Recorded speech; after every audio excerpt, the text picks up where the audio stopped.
Welcome, Paul Fromm from Canada. Always good to speak to you. And Jim Saleam is here as well. Now, Paul, probably the veteran nationalist of Canada, bar none, and probably that goes for globally as well. We're in interesting times, aren't we, Paul? And so there's some, I want to ask you about Canada, but I want to ask you some big picture stuff too as a Canadian nationalist. But right now, I watched an interesting interview with Tucker Carlson and Justin Trudeau's brother. I don't know his name, but they're very different people, very different people. But his brother seems to think that Justin is pretty much under siege in Canada while the rest of you are under siege. What is the state in Canada at the moment? Well, Justin Trudeau heads the minority government. He did not win a majority in 2019, nor in 2021. So in order to have a majority in the House of Commons, he's made an alliance with Jagmeet Singh, the guy with the turban, who heads the New Democratic Party. And so that's how it's a somewhat tenuous alliance, but that's how he has prevailed. He's massively unpopular. And there are many people in the Liberal Party that are very afraid that that he will lose the next election, which has to be called by September of 2025. It could occur earlier, but it must occur by then. Right now, the opposition Conservative Party are 20 points ahead, and have been in that territory for over a year. Trudeau is just a piling up of things, all his fault, so that's the situation he's in. That doesn't mean he should be counted out. The Liberals are capable of many dirty tricks. It's always dangerous to predict the future because something can come along, as it did there a few years ago with COVID. That throws would throw all the calculations out. But yes, and there's a growing understanding, and that's good. Particularly immigration. The government has two fanaticisms, several, but number one is combating climate change, and they are ruining our oil and natural gas industry with regulations, refusing to build pipelines, and of course the whole economy with the carbon tax, which has increased repeatedly in the last few years. So the carbon tax works its way into almost everything you have to buy. If we're a big country, has to be transported. Just about anything else has to be transported. That means the use of gasoline or diesel. That means, of course, increased costs because of the carbon tax. Inflation has been quite bad here. Mortgage rates are very, very high. Housing is impossibly expensive, and much of that situation is a result of government policies, and fighting the non-existent problem of climate change has cost this government and the Canadian people a fortune. In the same time, there's been massive immigration. Trudeau 2023 brought in over 1 million people. Now we're a country of just 40 million. So in 1 year, and the year before it wasn't quite that big. And one of the many results is that everybody who comes here, whether they come as an immigrant, that's about 500,000 of those people, or as a temporary, but it's not always that temporary foreign worker, or on a student visa, every one of these people has to have a place to stay. Well, yeah, it doesn't take a genius to realize that there's going to be a housing crunch, and there is. We're building about 250,000 houses a year. The Canada Mortgage and Housing Corporation estimates we will need 3.5 million more houses by 2030. Well, at 250,000 a year, you don't have to be a high school graduate in math to know we're not going to get that. And finally, after years of our patiently saying the result of massive immigration is housing, high housing costs, traffic gridlock, and declining medical care and facilities. Finally, that's coming through. A lot of mainstream commentators are now drawing a connection between the high cost of housing and massive immigration, and also to traffic gridlock, which when I've run for mayor has been one of my main issues, and declining healthcare systems. So you can't keep bringing people in if you don't build adequate hospitals, and if you don't have a sufficient number of doctors and sufficient number of nurses. We still have doctors and nurses that are not allowed to practice because they wouldn't get vaccinated. The repercussions and the repression that was imposed upon us during COVID to some extent continues. So, while you can say, well, things are bad, and they certainly are, I take a certain degree of comfort from the fact that there's as the left used to say, a raised level of consciousness. A lot of people are getting it and getting the fact that it's the government's immigration fanaticism. Here's a kind of an interesting tidbit.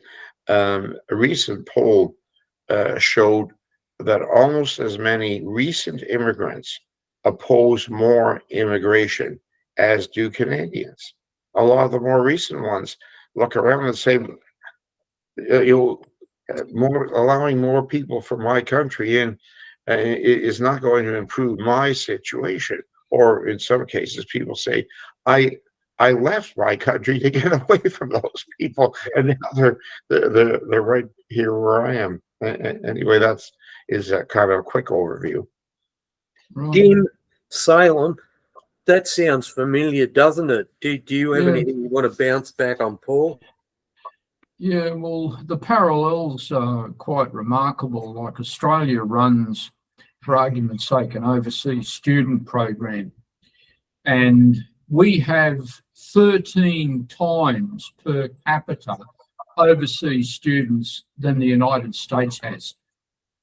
The figures here vary. You get the low figure of about 650,000 and the high figure of about 1 million. It's all a matter of cooking the books. And sometimes overseas students include even children studying at special primary schools and so forth. The housing crisis in Australia, there's also, as our Telegram account recently showed, there's a major debate about what the actual impact of the overseas student program is on housing. And while, of course, they get all these arguments about how wonderful it is, and there's a lot of profit for the universities, and there's a lot of alongs in the economy, they also admit that it's driven up rental prices by a minimum of 2.5%. That's nonsense. It's far, far higher. And it's also driven up the demand for houses, and that's only the overseas students. Australia has a population at any particular time, the number of featherless bipeds walking around the continent is somewhere in the vicinity of about 27.5 million. But we have 1 million overseas students, which therefore means that one person in 27 or so is an overseas student. That's enormous. And in the big cities, it's even more marked. That means that in the big cities, the pressure for all sorts of facilities, public transport, as you've raised, hospitals, everything is much, much greater. It's leading to absolute breakdown. I would say that combining it with immigration, the Australian government ramped up immigration after the end of the so-called coronavirus affair in 2021. 500,000 persons entered Australia in 2023. And these people class as, like you said, either semi-permanent workers or they class as permanent arrivals. And there's about 250,000 of those, drawn now heavily from the Indian subcontinent and, of course, from Asia. So all the parties are talking about a housing crisis, but no one's talking about an ethnic crisis. And obviously that moment has greatly advanced. So it's very clear to me that Australian society, Paul, and Canadian society run very, very much in parallel. Yes, and one of the sneaky things about both those categories, or at least in Canada, the temporary foreign workers and the student visa category, is that the government devises ways for them to slide from so let's say being a or yeah. a temporary foreign worker into the immigrant category. Yes. The problem is once they're here, they're very likely here to stay. So the true immigration figure for 2023 was about 1.2 million. Colossal. There's no parallel in the developed world, and this is engineered from the top. And as Dr. Saleam was saying, a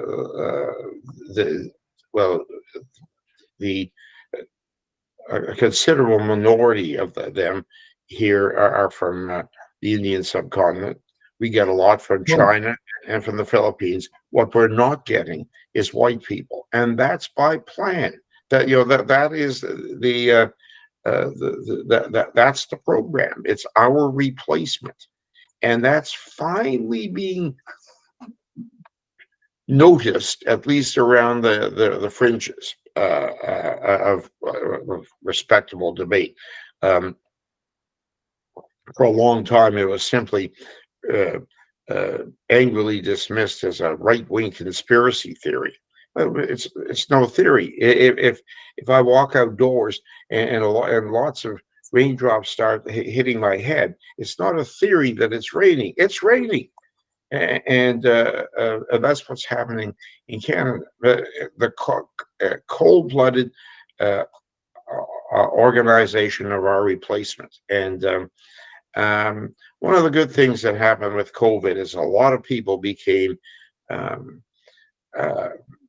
aware, and they became aware of the various conspiracies against our health, our freedoms, etc., and became aware at various levels. But there was a rapidly growing awareness, and there's a much greater willingness to now believe that the nefarious people are organizing this. This isn't just, oh well, immigration, it happens. No, it doesn't happen. No, it happens.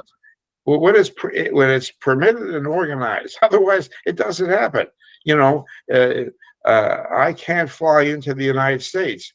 Well, I can, but I'll be turned back. I've been apparently persona non grata in Britain since about 2017. And no, it's not a fact that it happens. It happens with permission. I can't get into the States, but any number of Chinese military age men, drug pushers, criminals, rapists, opportunists, and so on, pour across the Mexican border, and Sleepy Joe can't do anything about it. Well, it's not can't, won't, for whatever reason. We actually have a group of people who were released from immigration detention a few months ago simply because, according to the High Court of Australia, the law didn't accommodate their detention. So they were released. They're now raping, knifing, killing. They've been rounded up, and a lot of them have now been charged with offences. It seems exactly what you said, that the system is skewed to the idea of admission, never to the idea of removal. And certainly in Australia, the issue of replacement, cleansing, I often use the phrase cleansing, is now proceeding apace. This type of immigration that brings classes of workers or, say, classes of students, it's possible to talk about the cleansing of people of European ancestry from the professions. Certain professions are changing their demographics. Accountancy, the law now, policing. There are many areas where, certainly medicine, I mean, that's a given, that Australia specialises in stealing the doctors and qualified people of the third world, something that I've always found quite remarkable, but we specialise in that. So you'll find that entire professions have been de-Europeanised here. I assume it's the same in Canada. Yes, and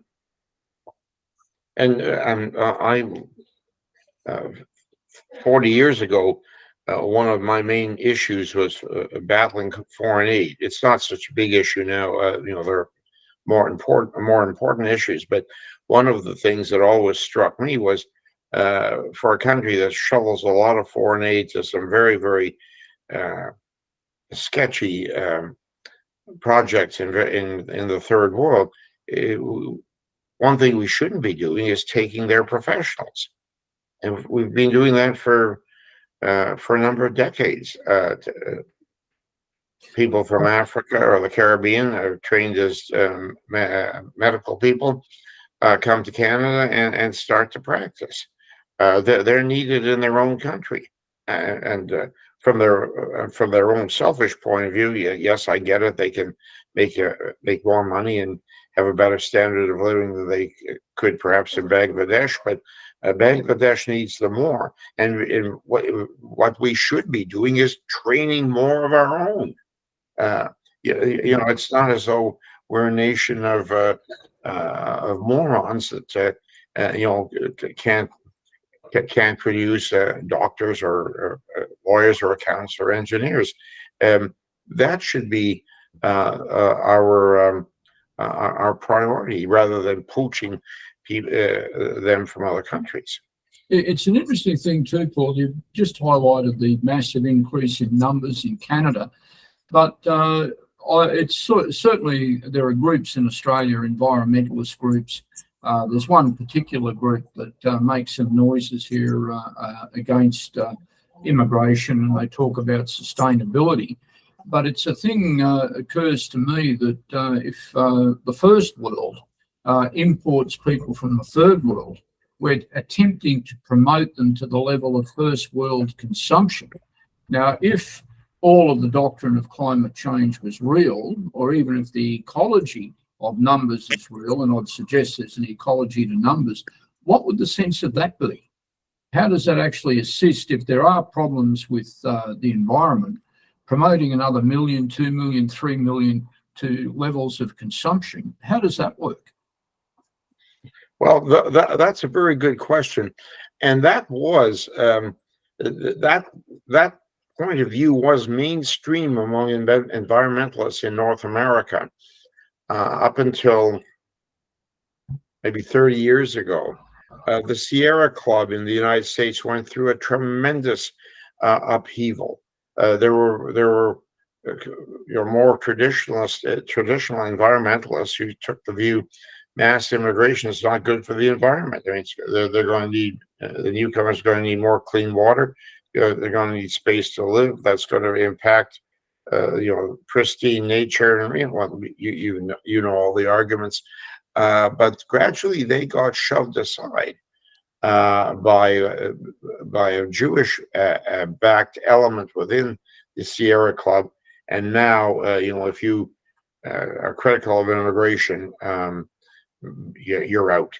And in Canada, there were little bits and pieces of that, but the environmentalist movement and the Green Party particularly are absolutely hopeless on immigration.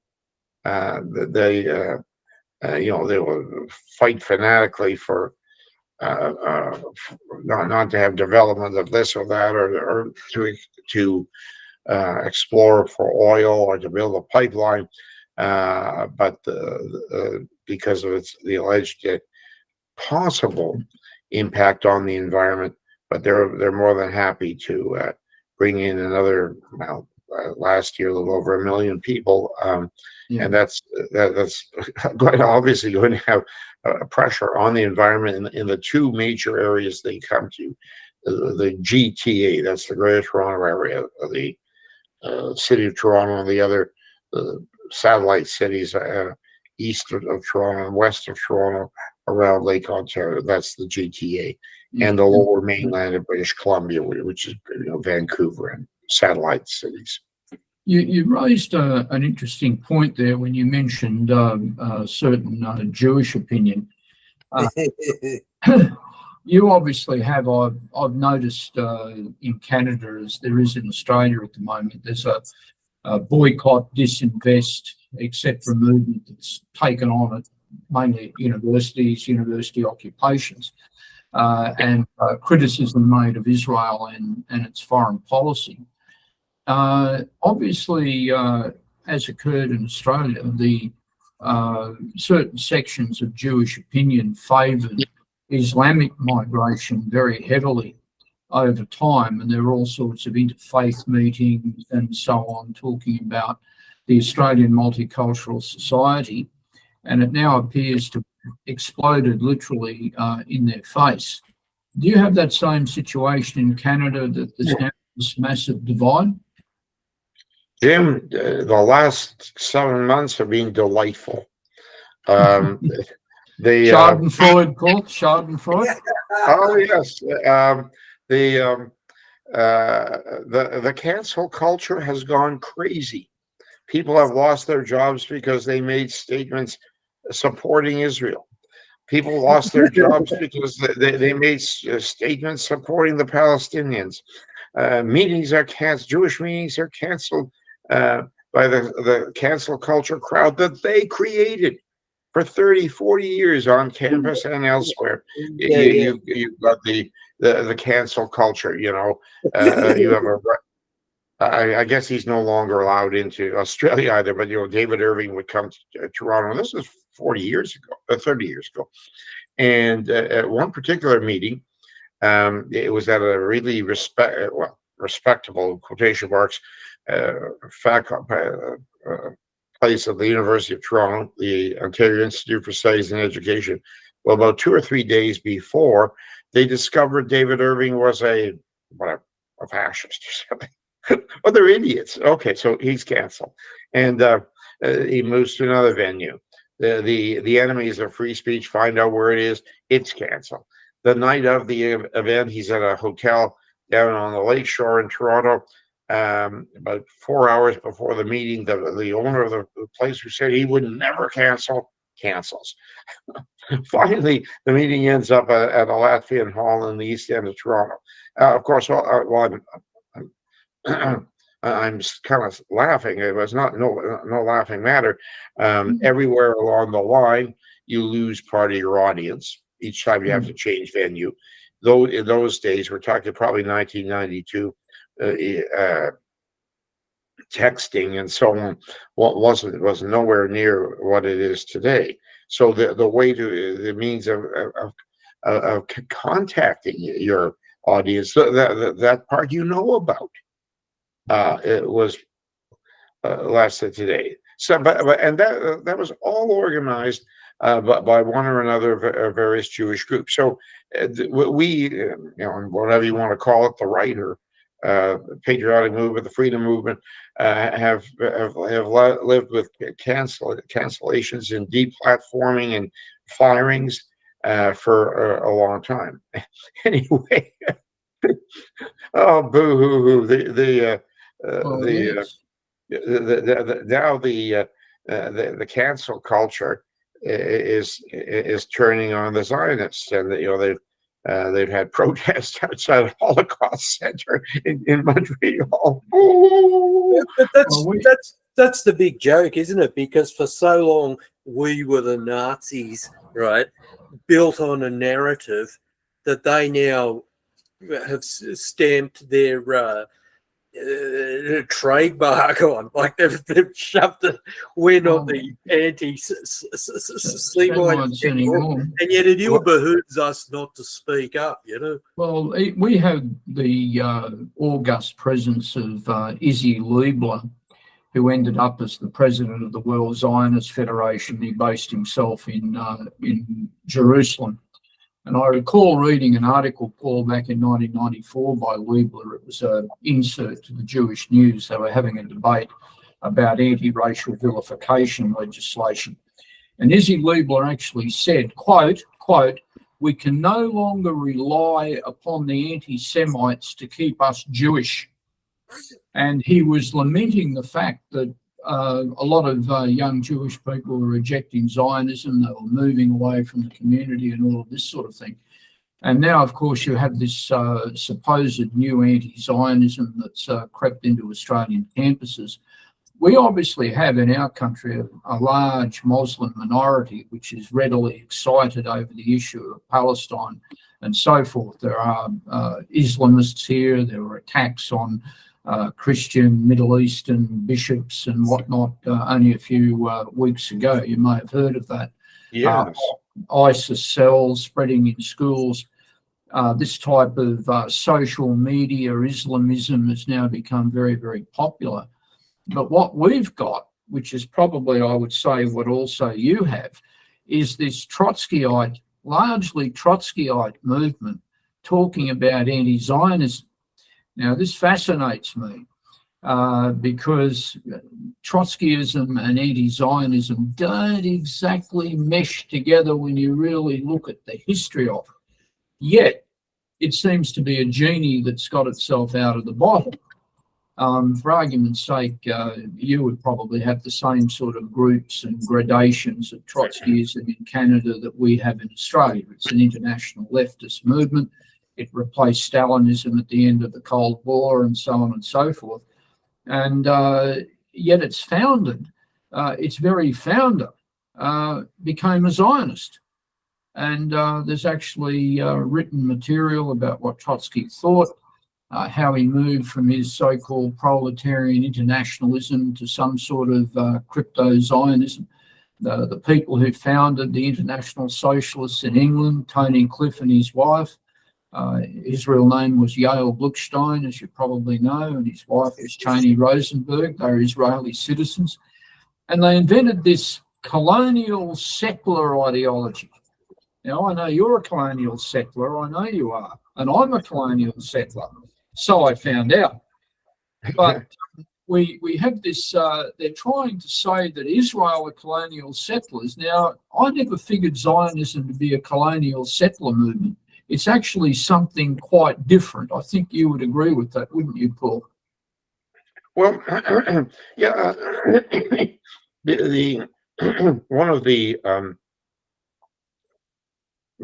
sub-schools of cultural Marxism, which is almost entirely Jewish, has been this emphasis on anti-colonialism, and certainly on Canadian and American campuses, especially in Canada, denigrating our founding people and making some sort of cockamamie, and it is truly cockamamie story about having stolen the land from the native people. The fact is, in Canada, there were a series of treaties with the Crown. This precedes Canada being Canada. And we have these phonetic stories about the residential schools.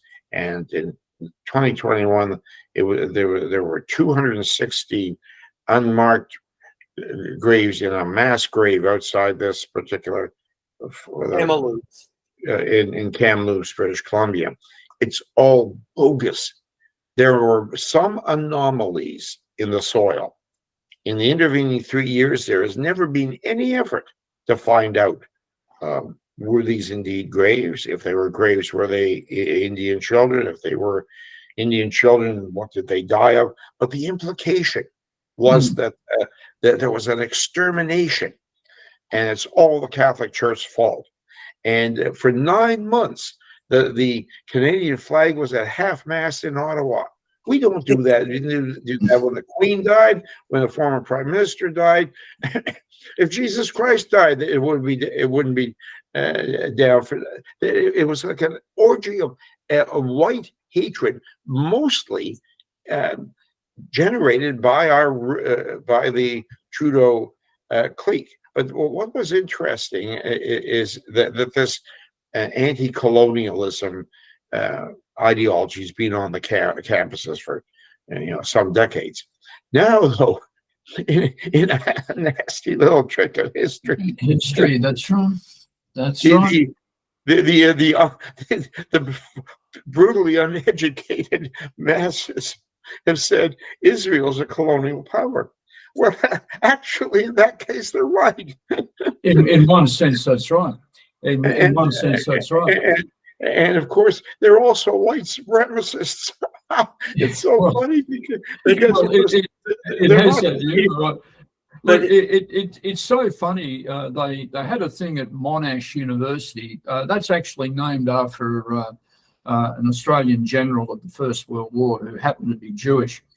And there's a big debate over whether or not Monash really did favour Zionism, became the patron of the Zionist organisation, or whether in fact he was highly critical of it. And it's understood that he was in fact highly critical of it. But putting that aside, they had this big occupation, and some Zionists actually turned up there, and there was a lot of sort of argy-bargy and push and shove and whatever.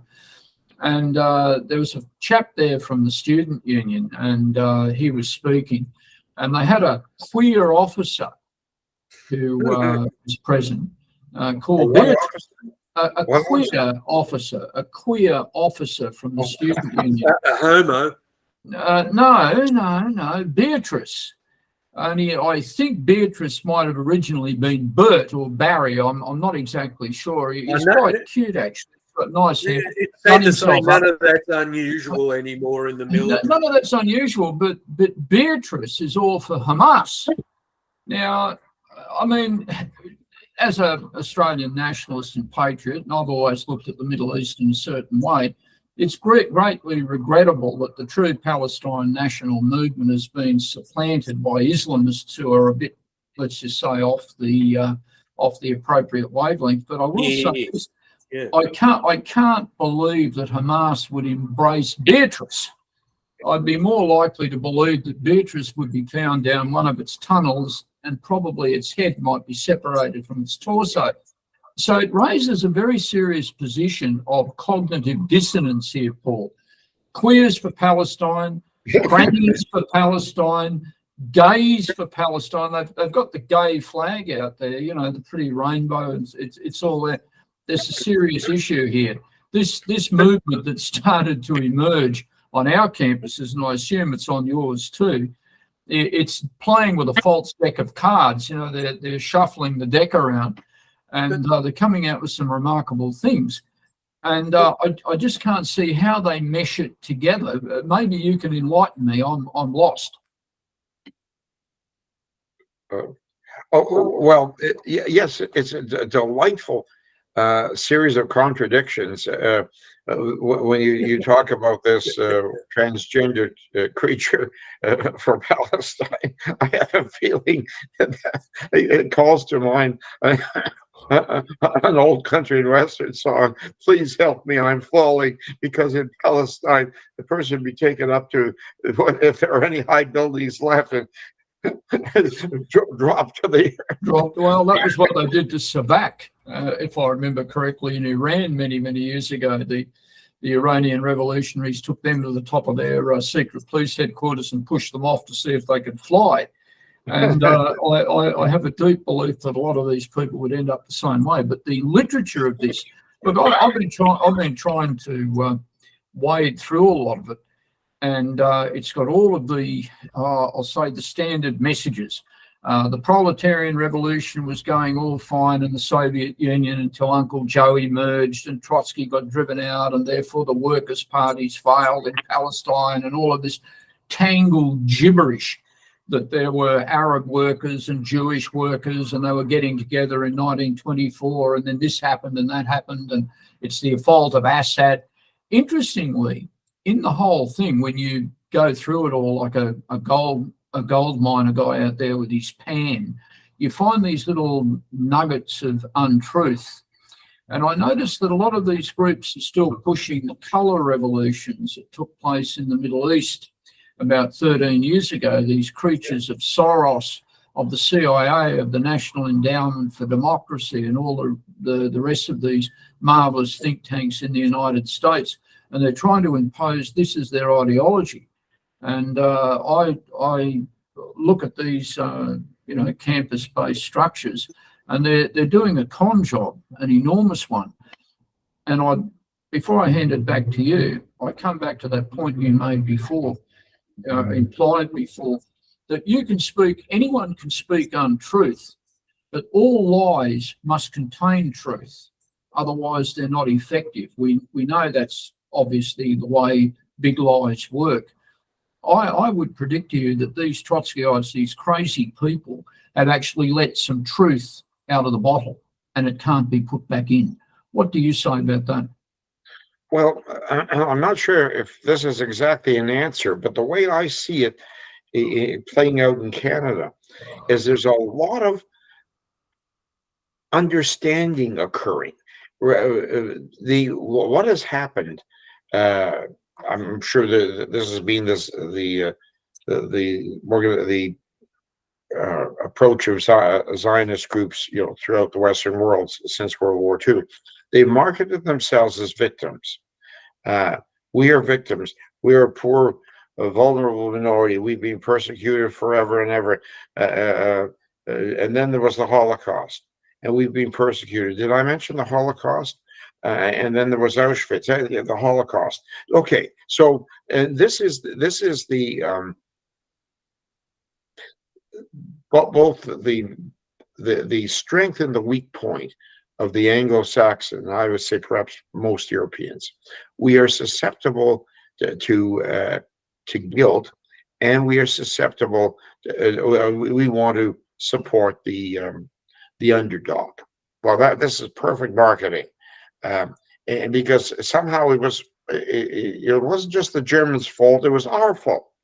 So we're all guilty of the Holocaust. On a rational level, that makes no sense at all. But that was the emotional blackmail, and they did well. They got anti-free speech laws in the United States, in Canada, in Australia.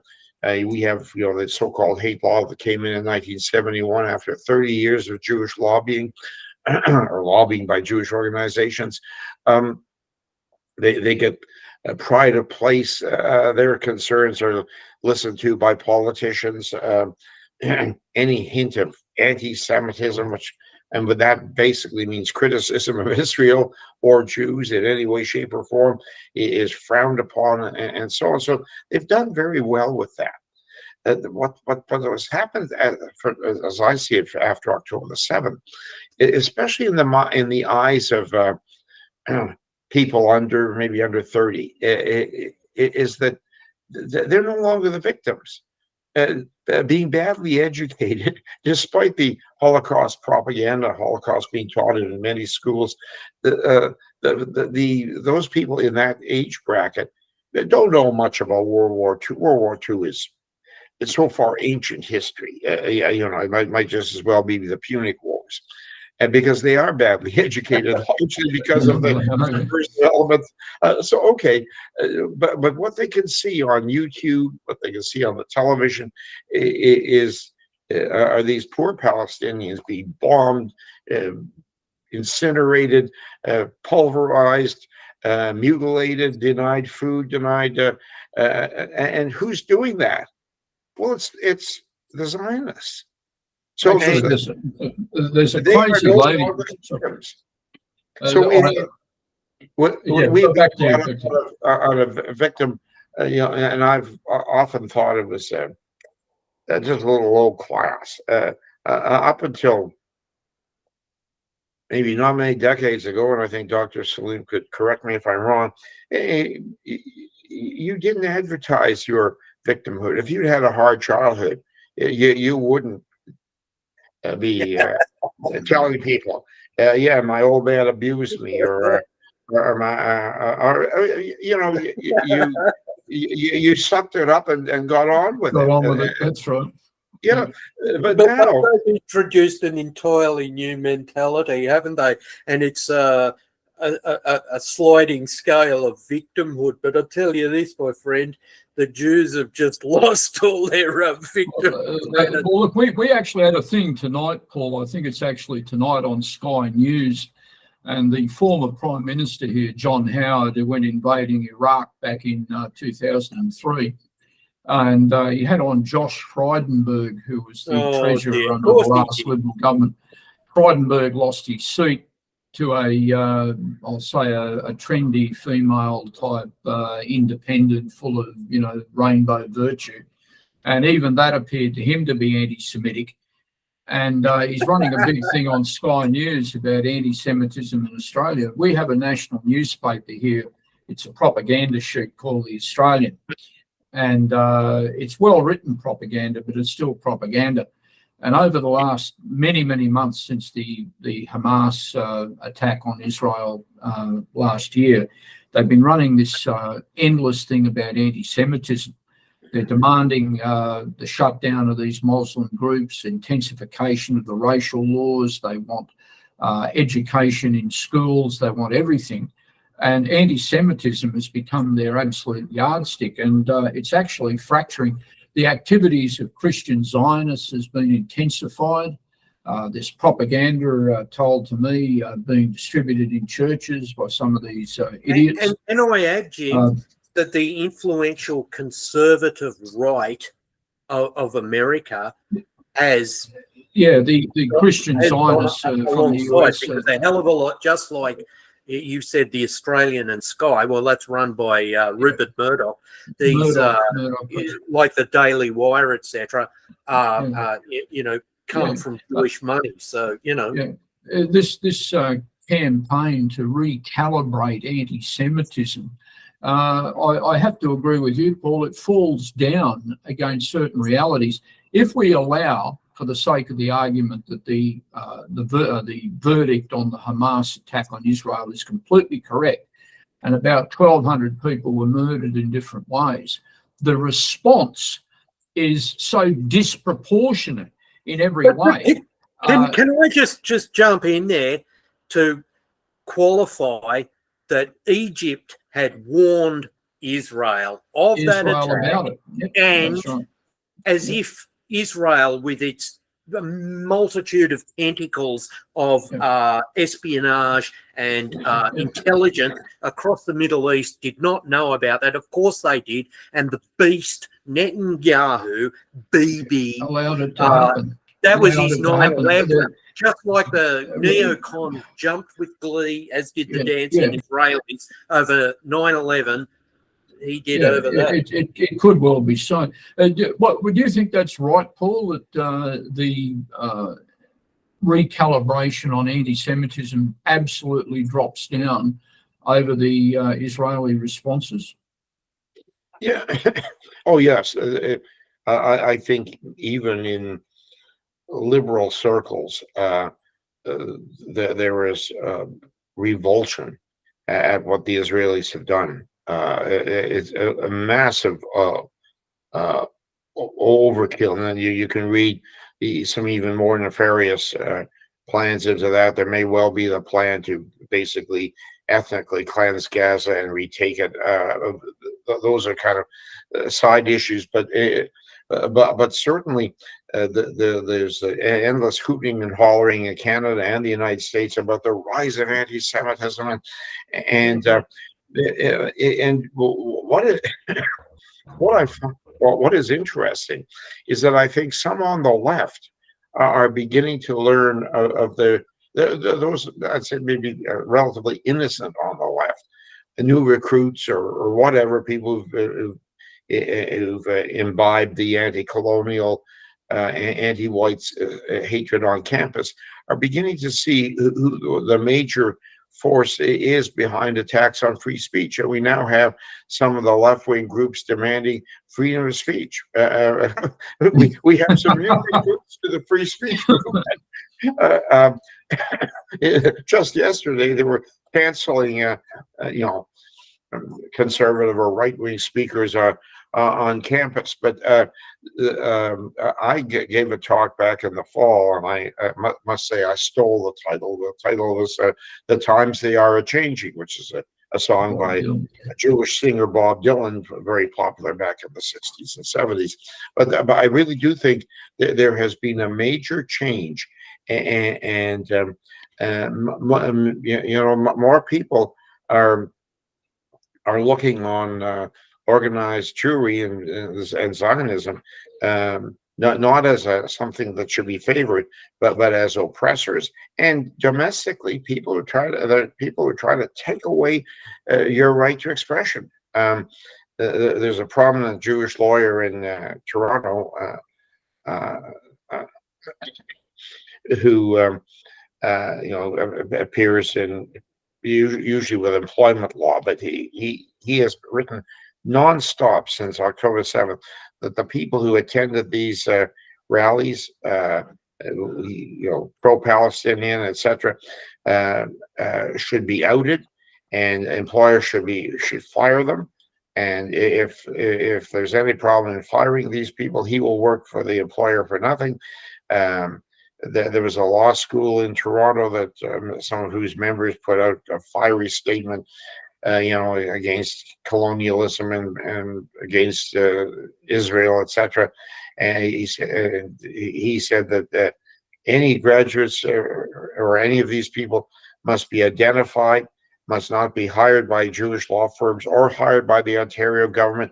And so there's a real witch hunt going on, and the people who are the targets are almost entirely left of center or whatever. But it's spreading a lot of information. And my experience, I'm a veteran of over 100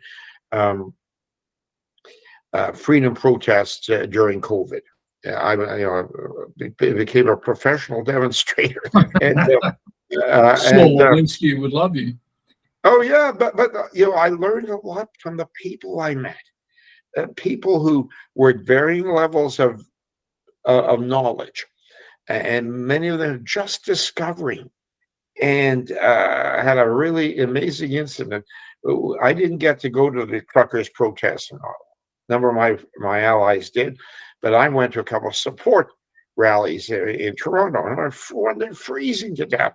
And we're in this big park, and people are talking, and there was so much camaraderie. People would hug each other. You're hugging complete strangers. You're supposed to have the 6-foot distance and all that. And one guy one fellow, I'd say in his 30s, came up to me and said, you've heard about the protocols. And I said, yeah, mass protocol, vaccine protocol. I said, no. The protocols of the elders of Zion. He said, I've just read it. It's an amazing, it explains everything. It explains what I understand now what's going on. Well, false consciousness, but point taken, Jim, what you just said there. An old Pat Williams song, I've seen the light. but my point being that people who, say, 5 years ago would have said, I don't believe in any conspiracy theories. That's all bunk. When those people became enlightened during COVID, and enlightened to the fact that there are conspiracies or conspirators. Plural. Can I just interject here? I haven't had a lot of time in this chat. I want to say that I would not like to hand too much credence to these people of the left. who are the first ones to bray about cultural appropriation and then don the traditional headgear of the of Yasser Arafat. The point being that how genuinely do they comprehend the issue? I mean, these are people that would turn up to protest the opening of a fridge door, you know? Well, look, I'd have to say that there's a problem with a lot of those organisations. They have an element of mindlessness attached to them, and they get on the tracks and they run to it. But what I mean is it weakens the proposition. Like, we're sort of got some bonhomie here about the supposed enlightenment about the Zionist question. But let me say this to you. It's argued in a lot of these pseudo-academic treatises and all that about the issue of Zionism, that anti-Zionism came out of the old left. It didn't come out of Trotskyism. And this is a very, very important point. That's true. If you go back in time, say into the 50s and 60s, a lot of the traditional left opposed Zionism, and they talked about, and a lot of what they had to say of itself, there's an element of truth to it. The nationalist groups at the time had to catch up. They talked about the Zionist fraction of capital and how it actually worked. There's a lot of material on that. There's a great classic Soviet-era document which is about to go back online in Australia. I don't know if you know about this one, Paul. It's called Caution Zionism. You ever come across it? It's a classic from the Soviet Union. Did Uncle Joe sponsor it? No, he was already off the picture, but there's a lot in this. But they actually talked about issues of how Zionist capital actually functioned in the world. And I've had a bit of a look into it, and it does have a high degree of rationality to it. This other group that's doing the ranting and screaming today, they've ripped all that out. And it's now basically a discussion, as we were saying before, of colonialism, secularism, and racism. Yeah. Now, the Palestine movement, that doesn't quite fit the Palestine movement. That's not exactly what was going on. It runs a lot deeper. The Zionist agenda jumped onto other colonial powers of the day, Britain, France, whatever, and rode them to certain objectives. But it's rather different.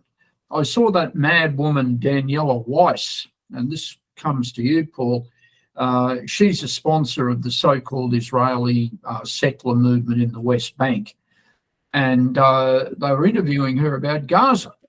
And she was talking about the nice seaside properties and how people from Israel are going to move in after the war. And they said to Ms. Weiss, does that mean the Gazans are going to be cleansed? And she says, oh, no, they're just going to leave. And the interviewer said, where will they go? And she said, oh, well, the United States and Canada are big places.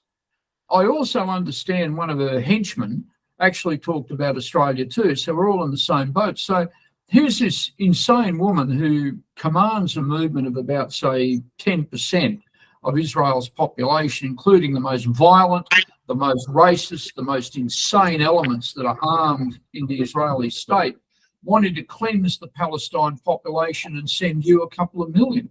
I mean, what's this? This goes beyond, I think, any Trotskyite model of settler colonialism. This is something else. But Jim, has that not been the pattern? It's a pattern, but one of the chief reasons we've identified Zionism. Well, this is right. I mean, this is the true policy of Zionism, and it's not settlerism. It's on an entirely different level. Have you come across this? Well, it's worse. What do you say, Paul? Well, yeah, there are a number of good points there, Jim. Trudeau has already said he's going to accept 5,000 people from Gaza. And the lawyer I was referring to, Howard Levitt, we've got new allies. I think he's going to be an immigration reformer. He wrote recently that this is will be very bad because 70% of the people in Gaza are pro-Hamas or pro-Hamas or terrorists, blah, blah, blah, blah. So we shouldn't take them. I thought, oh, finally, here's a Jewish, big spokesman and lobbyist who's found a third worlder he doesn't like. There really is a change of perception in terms of Zionism. The slogan that they just hate is from the river to the sea, Palestine will be free. Yeah. But the long range goal of Zionism is Haaretz Israel, which, as I understand, basically is from the two rivers, from the Nile to the Euphrates, which would be all of present-day Israel, part of eastern Egypt, part of most of Jordan, northern Saudi Arabia, and I probably left a few places out. It's massively expansionist. This is the Yinon plan is part of that. Generally, when certainly what I've noticed with the Jewish lobby is the accusations they make against people often reflect what they themselves have done or would like to do. The atrocities committed by the Jewish communists under in the Soviet Union were the sort of things that we kept hearing about ever since the Second World War. Concentration camps and abuse and so on. They take great exception to the slogan "from the river to the sea," but they have expansionist goals, and they'd actually like in Canada. There's a petition, a Jewish-led petition, to ask government to make just that slogan a hate crime. That's here too. Yes, but as far as I can see, it's aspirational.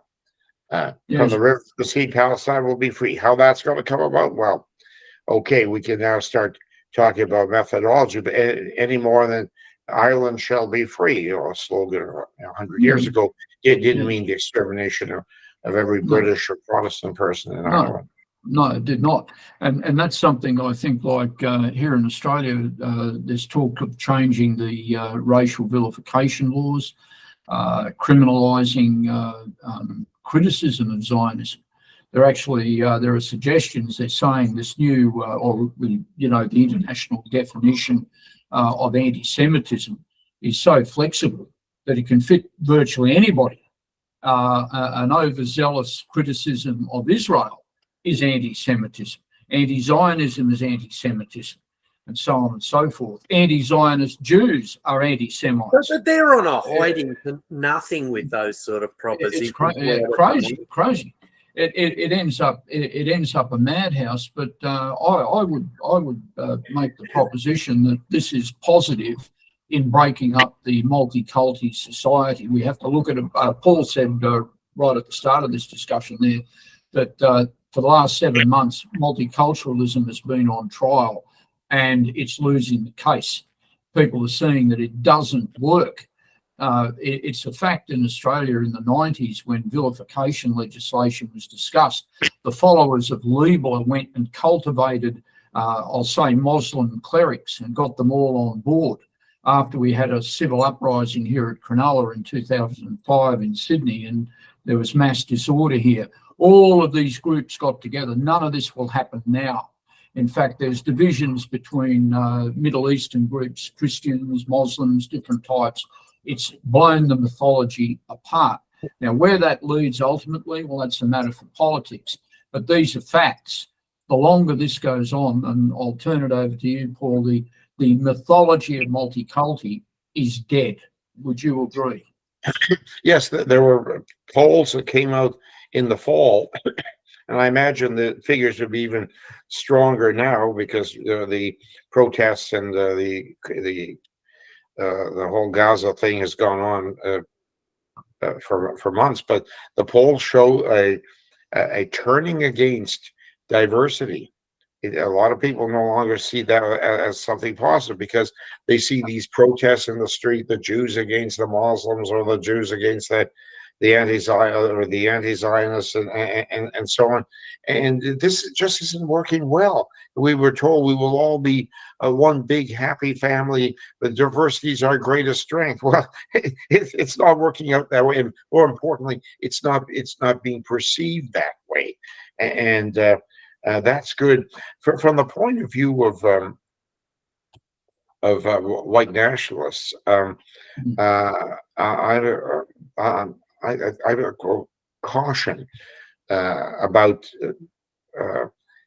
taking sides in the Middle East. Yeah. For one thing, the anti-Zionists, for the most part, are not our friends because they're anti-white, and well, all three of us are colonialists. No, I say the European founding settler people built Canada.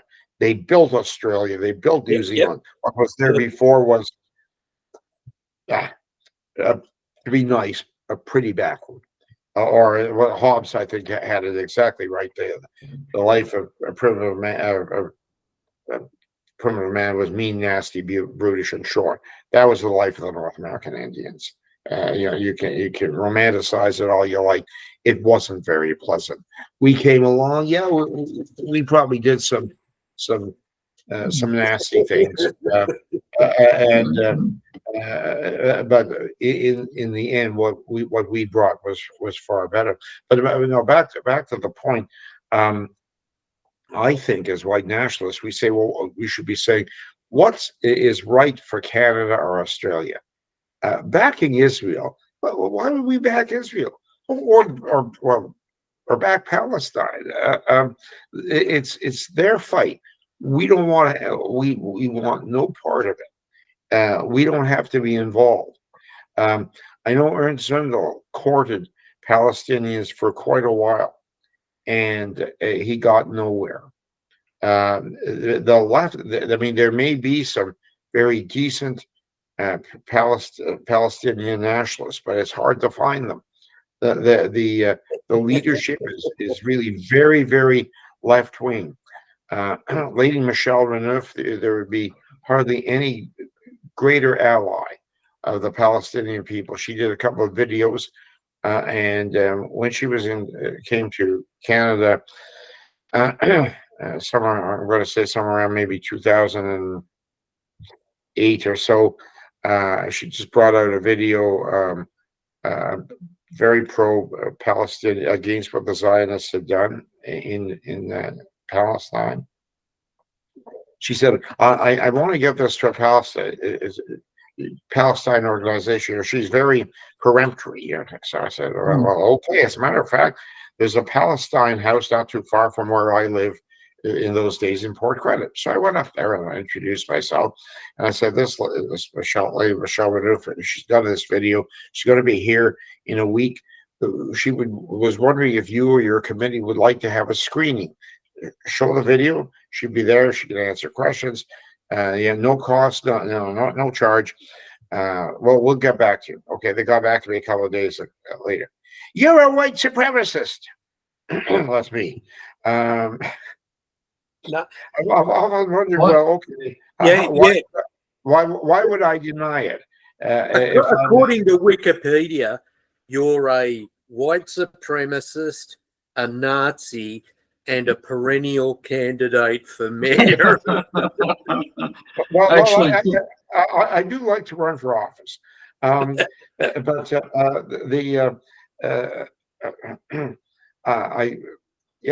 always kind of wonder about that term, white supremacy.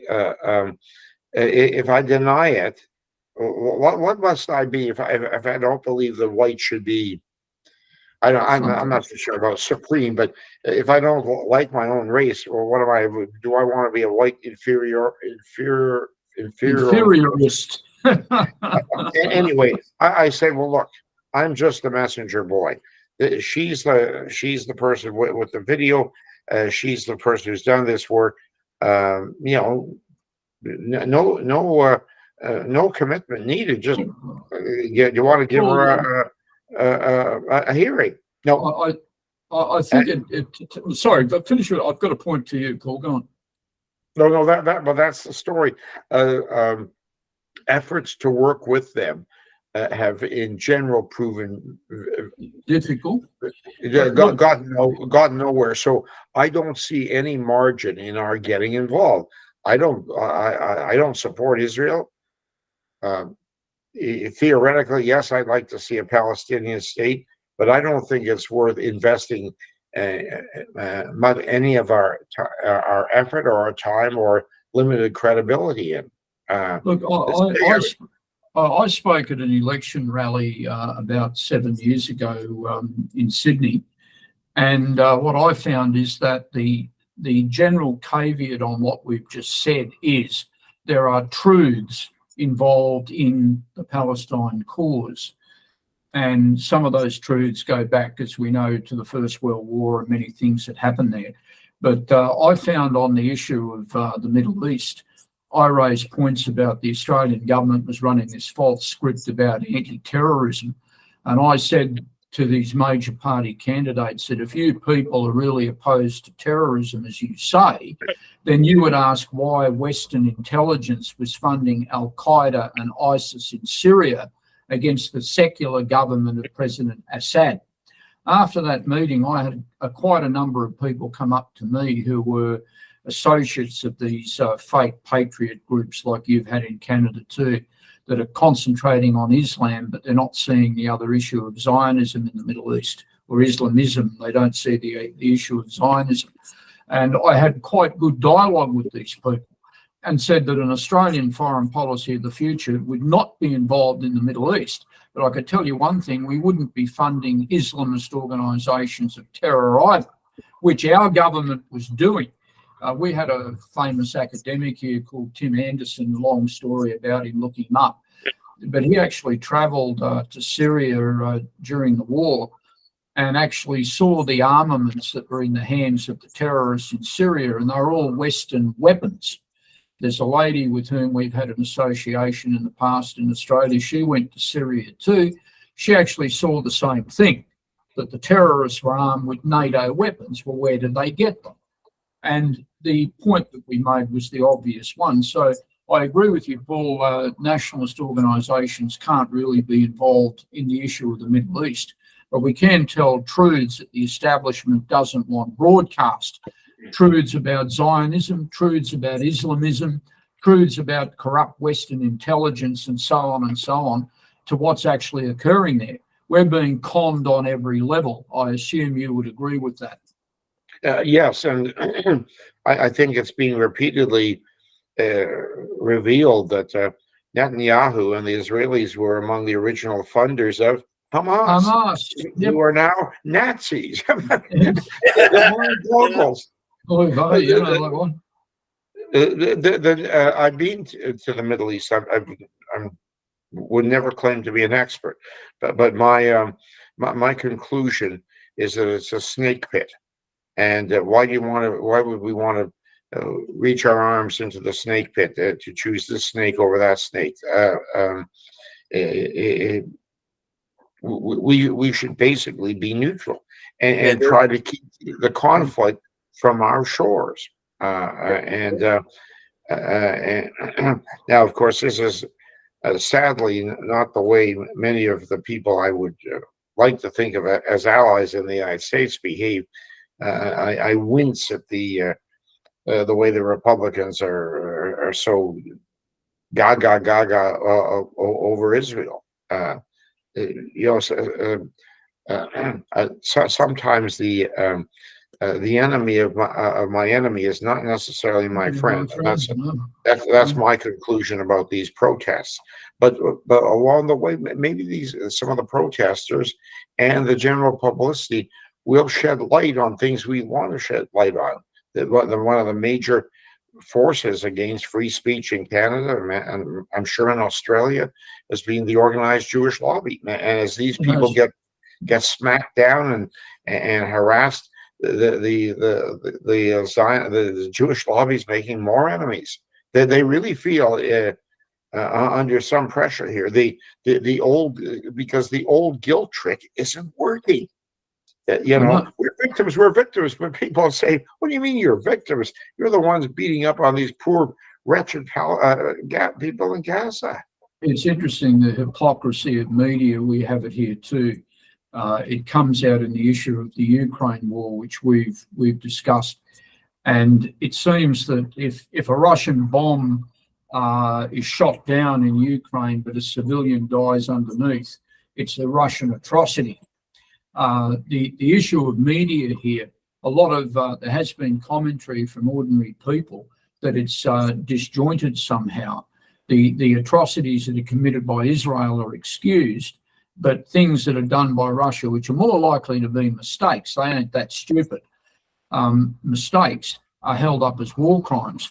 Israel is the country committing war crimes, and on a large scale. I notice it's even proved a problem for the so-called president of Ukraine, Zelensky, in trying to balance off this narrative, to the point where even Zelensky had to declare in the United Nations recently a type of neutrality when they voted on that business about recognising Palestine.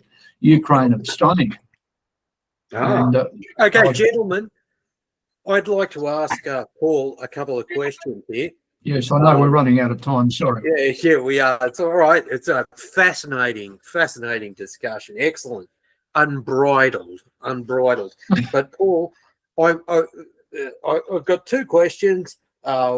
One is obviously your proximity to the United States and the effect of Trumpism vis-a-vis Trudeauism.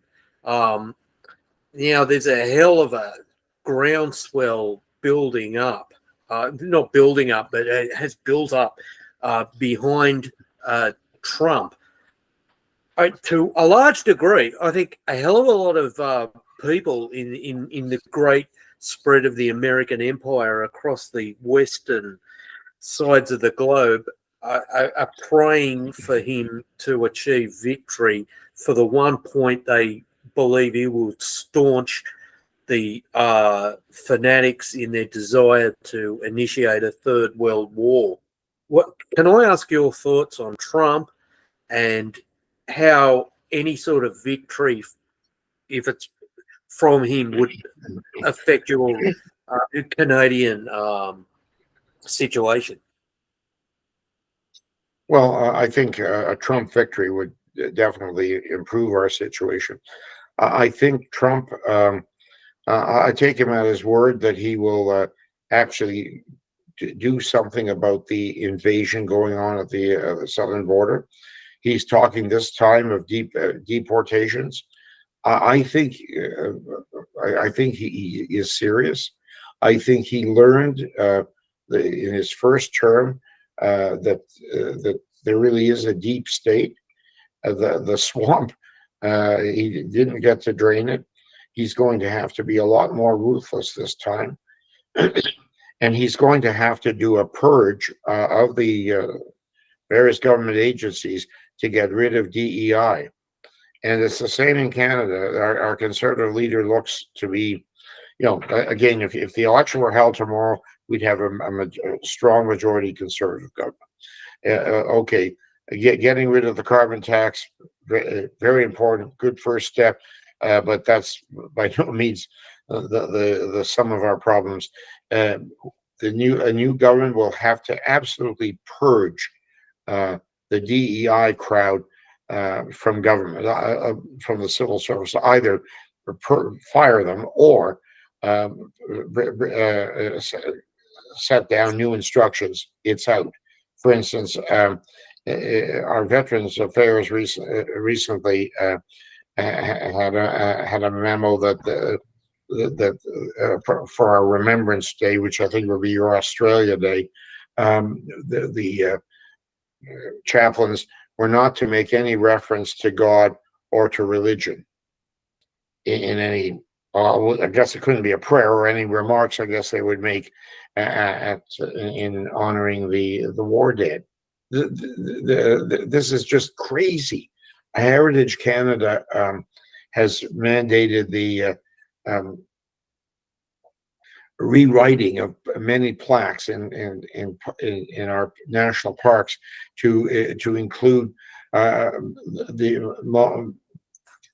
to acknowledge our colonialist and repressive history and the special role of the Native people, blah blah blah blah blah, and that is pervasive under Trudeau. And Trudeau gave an interview to the New York Times very shortly after he was elected in 2015, where he said Canada was the first post-national state. We didn't have any dominant culture or ideology. Well, maybe he has no culture, but Canadians do. But that is the sort of thing that has come in. It's very similar to what's in place in the states under Biden.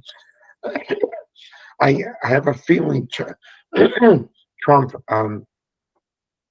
will be wiser this time than he was the first time, and I think his election could be very positive on a number of fronts. He could very well be one of the greatest men of history. It's very hard to look back, over the decades and decades of American presidents and, find a man that achieved something of great substance for his nation. But I'm just going to make a tangential comment here. And have you noticed, and I say this particularly because I've just finished editing the book of a gent, he's actually older than you, and he came out of the colonial era of East Africa under the British, where his people were sent and then betrayed. And it strikes me that they idealized these terrorist blacks, and he was the first one to call them terrorists, and yet no comment about the relocation of them in our countries as colonialists, as settlers. What the hell are they? They come here, they're the new colonialists. Yes. They are forgiven. This appellation does obviously not applied to them, and they're even worse because they come with. Jim wants to say something. I was just going to say it's the film run in reverse, and whatever the white colonialists, I use that phrase, are alleged to have done, they accept punishment for these alleged crimes by means of the immigration from the decolonised countries. Total madness. It's an ideology, obviously. And pleased that you raised it. It to me, like Australia played no role, for argument's sake, in British colonialism in Africa, but why is Australia a place for African migration? It's a strange thing. I mean, I don't wish it on Britain, needless to say, or France or anybody else for that matter, but it's a very strange thing. And I think that this colonial ideology that's now taken control of the universities in most European countries. I mean, what role did the Germans play in French colonialism? The Germans had some colonies in Africa, but they certainly played no role in British imperialism in Asia, yet there's now Chinatowns all over Germany. And what role did Serbia play or Croatia play in European colonialism? They were the victims of an empire, the Turkish one. So it's an ideology that's out of time and space, and you're very right to raise it. It's a very, very good point. It's got a life of its own now, and you now get people trying to decolonialize themselves by tearing down statues or by rewriting poems. Or it's a madhouse, and quite frankly, it's something that ultimately has to be suppressed, and it can probably itself only be suppressed by violence. It's a sickness, a social sickness. Yeah, it absolutely is. It's a destruction of the soul of the people who believe in it. Exactly. It's a death philosophy. That's why we have to promote a pride and a life philosophy. But the other thing to bear in mind is that the actual colonials were an absolute minority in the countries that they brought great things to, and that they lifted up those that did not subscribe to the resentment of the invader, which came, may I say, through imported ideologies anyway. The Mao now. I'd have to say to you that the entire history of colonialism is written wrongly. But having said that, I'm one of these nationalists who's always said that the greatest mistake the European race ever made is it set up empires. We set up empires, and it's become a wash back from what was done. If it was never done, Europe and Australia and other countries would not be the type of multi-ethnic societies, unfortunately, they've degenerated into. But that's a philosophic question. It's reality is reality. You can't undo reality. You then have to deal with the unfortunate fruits of reality. And I don't believe that the modern nationalist movements in any country advocate any form of imperialism. In fact, I would say to you, one of the oddities would be, and Paul raised it rightly before, we don't interfere in, we don't necessarily seek allies anywhere, but a lot of the governments that may emerge in third world countries, when they finally realise that they have to do it by themselves and not by immigration, they have to address the problems themselves. They'd probably find that they'd have no better friends than the white nationalists who they usually look at these very countries. They didn't do it for themselves because they're all bloody well coming over here after driving our people out, after appropriating the things we built, the institutions we laid, the riches we left behind in a comparative minority. And they come over and they're telling us they're going to subsume us again. Right. Well, look, the great Arthur Calwell in Australia, actually, who was Australia's immigration minister after the Second World War, he actually said this point, that the true elites of the countries of the third world have to discover that immigration is no answer for them. It's an interesting thing in some countries in Africa. But in some countries in Africa today, some of the new governments that have come to power in some African countries in the middle of the place are now looking to develop their own resources, trying to keep their own people there, educate their own people, lower the birth rates, create new societies. But unfortunately, we are left with people who have simply uprooted and gone from these countries, people who have given up their own cultures and attempt to attach themselves to ours. Enormous question. I think we might be out of time, gentlemen. Unfortunately, I just wanted to ask Paul one more thing. Yeah, right? Well, I'm here for that. Yes. I got to ask you, Paul. Why would so many migrants, and you underplayed the quotient, but apparently there's a hell of a lot of Indians banging at the Canadian door. Why do they want to go to a freezing cold Canada? Put a bit of humour on it. Thank you. Yes, Paul. For once, I'm stumped. I don't know. Why would you want to sacrifice the tropical warmth of India for a country which in most places has quite a cold winter, in some cases a really bitter winter? I don't know.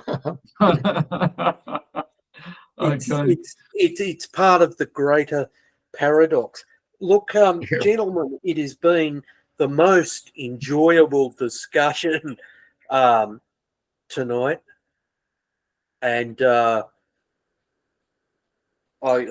will off camera. I'll just say my after pieces about handing over the links, etc. But Paul Fromm, I want to thank you very much for an extremely enjoyable tete-a-tete.